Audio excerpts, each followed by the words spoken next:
கர்த்தரின் சத்தம். கர்த்தருடைய நாமம் உயர்த்தப்படுவதாக. கிறிஸ்துவுக்குள் அன்பானவர்களே, இந்த நாளிலும் கர்த்தரின் சத்தம் ஒன்றை நாம் கேட்போம்.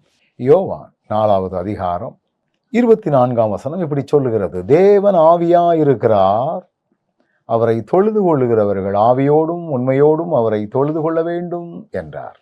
வசனம் சொல்லுது, தேவன் ஆவியாயிருக்கிறார், அதனால் அவரை தொழுது கொள்ளுகிறவர்கள் ஆவியோடும் உண்மையோடும் அவரை தொழுது கொள்ள வேண்டும் அப்படின்னு சொல்லப்பட்டுள்ளது. இதனுடைய உண்மையான அர்த்தம் என்ன?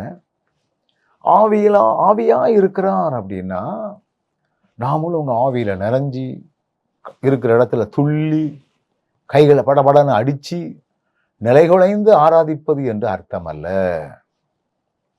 ஆவியா இருக்கிற ஆண்டவர் நம்மில் வாசம் பண்ணுகிறவர், நம்மில் வாசம் பண்ணக்கூடிய ஆண்டவர் என்று வேத வசனம் மிக தெளிவாக நமக்கு சொல்கிறது.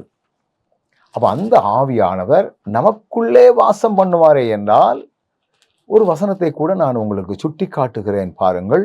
ரோமர் 5:5, தேவன் மேலும் நமக்கு அருளப்பட்ட பரிசுத்த ஆவியினாலே தேவ அன்பு நம்முடைய இருதயங்களில் ஊற்றப்பட்டிருக்கிறபடியால் அந்த நம்பிக்கை நம்மை வெட்கப்படுத்தாது என்று சொல்லப்பட்டிருக்கிறது.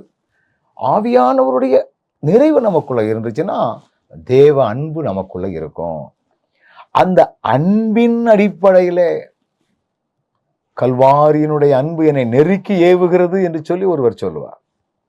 அப்போ ஆண்டவரை தொழுது கொள்ளுகிறவர்கள் அன்பின் அடிப்படையிலே, எனக்காக கல்வாரியிலே தன்னுடைய முழுமையான இரத்தத்தையும் சிந்தினவர் அவர், பாவங்களிலும் சாபங்களிலும் வாழ்ந்து கொண்டிருந்த என்னை மீட்பதற்காக அவர் தம்முடைய அன்பை சிலுவையின் மூலமாக வெளிப்படுத்தினார்.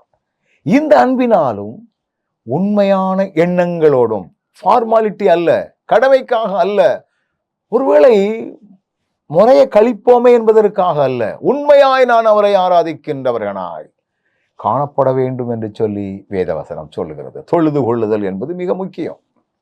ஆண்டவரே, நாங்கள் உம்முடைய ஆவியானவருடைய நிறைவோடும் உண்மையோடும் உம்மை ஆராதிப்பதற்கு தேவையான கிருபைகளை தாரும் என்று நம்ம கேட்போம். நல்ல ஆண்டவரே, நீர் விரும்புகிறபடி நாங்கள் உம்மை தொழுது கொள்ள எங்களுக்கு ஞானம் தாரும். இயேசுவின் நாமத்தில் ஜெபிக்கிறோம் நல்ல பிதாவே, ஆமென்.